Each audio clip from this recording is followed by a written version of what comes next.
there have been some pretty strange attacks on Hunter Biden, particularly Hunter Biden's relationship with his father, Joe Biden. And so there was this tweet that got a little bit of attention that I want to share with you all. It featured, I would argue, an incredibly sweet photo of Joe Biden and his son Hunter.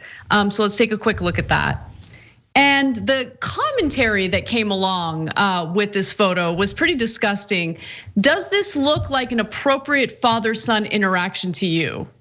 And so John Cardillo is the person who tweeted that. And my answer is, yeah. That looks like a great father-son relationship, one that's full of love and acceptance and understanding. What kind of relationship do you have with your father? I'd love to know that. I responded the same way. I tweeted back to him. I said, yes. Yeah, look, I don't know what's wrong with these people. They're sick in the head. Well, is a dad not supposed to kiss his kids? I mean, what is wrong with you people? And in fact, counter testimony in our member section wrote in, Hunter Biden not landing and worse. It's alienating older voters who love their imperfect adult kids. And I think that that's a great point. And that's what I mean by we do this show together with the members. Because I hadn't quite thought of it in that way. I just thought it wasn't landing because Trump has so many conspiracy theories, like windmills causing cancer and injecting bleach into your body, and how stealth fighters are actually invisible. I mean, he had invisible ink in the 1,000-page non-book that he gave to Leslie Stahl about his healthcare plan. But so I just thought people are tired of it. It doesn't resonate. They don't care about Hunter Biden. It doesn't affect their lives at all. But I think that counter testimony is right. It's actually counterproductive.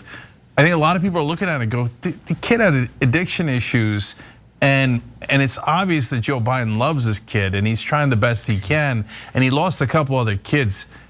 I mean, let it go, man. Jesus, my God, do you have no soul at all? Hunter Biden, if I'm not mistaken, obviously I got a few things wrong, or one major thing wrong tonight, so I don't want to get anything wrong again. But Hunter Biden was in the car when Joe Biden's wife and daughter died in that car accident. And so he's been through his own struggles. He's been through some pretty horrific things in his own life. And to use those struggles to attack Joe Biden is just, Joe Biden, he might have some flaws in his record, right? How about let's focus on policy? But Trump is incapable of doing that. Trump and his goons have decided to go to the bottom of the barrel and attack Joe Biden in the worst possible way, which is by attacking his own children, his own son.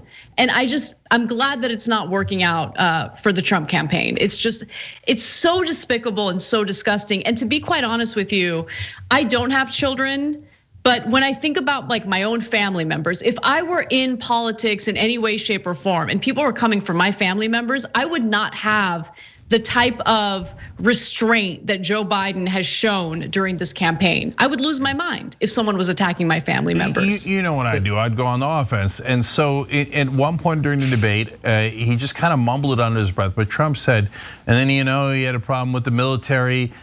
Wait a minute. Now Biden's kids are in the military. How about your kids?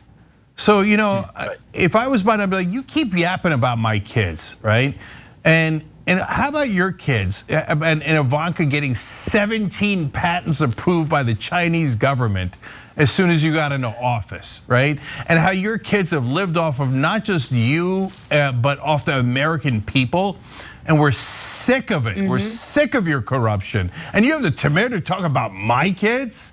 And you want to talk about the military? When's the last time your kids went to the military? When's the last time you went to the military, Mr. Bone Spurs? When's the last time you were in the military? Yeah. Right, and so don't tell me my kids are in the military. What do you think they were, suckers and losers? Right, I'm sick of you and the whole country's sick of you. I think one thing that stood out the most is in that exchange about Hunter Biden is what the commenter said from the member section. This backfired, but it backfired long before the night came along, because I've seen nothing else work on leftists to soften up the image of Joe Biden than the attacks on his son, particularly about the drug addictions. This photo, I've seen people who are like, I absolutely hate Joe Biden from the left, saying, but he's a good father. And so this is backfired in the most spectacular fashion. And the fact that they couldn't read the room, right? They couldn't read the tea leaves, or they couldn't even read Twitter to figure out that this was not working. They just doubled down. It just shows that they have nothing. They are at the end of the road in terms of their strategy. I think Man, that's such a great point, because that's exactly what happened with me, like 100%, right? Seeing the way that they attacked Joe Biden for being an empathetic, kind person, but more importantly, being an empathetic, kind father. Yeah. Like it did soften up Biden's image with me. Now, at the end of the day, the policy is what matters the most, but the fact that Trump has nothing to latch onto other than these disgusting smears and attacks toward Joe Biden's family, yeah, it made me soften up toward Biden. There's no question. Yeah, Anna, you said it earlier in the night.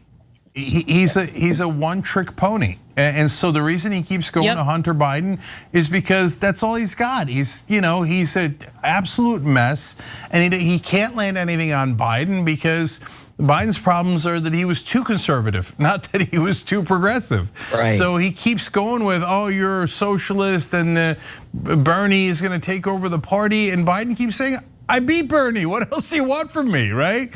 So that's not landing, so he's going to this corruption shtick, but he's got nothing. And he just keeps pummeling Hunter Biden in a way that's gross to everyone involved. And guys, think about it this way.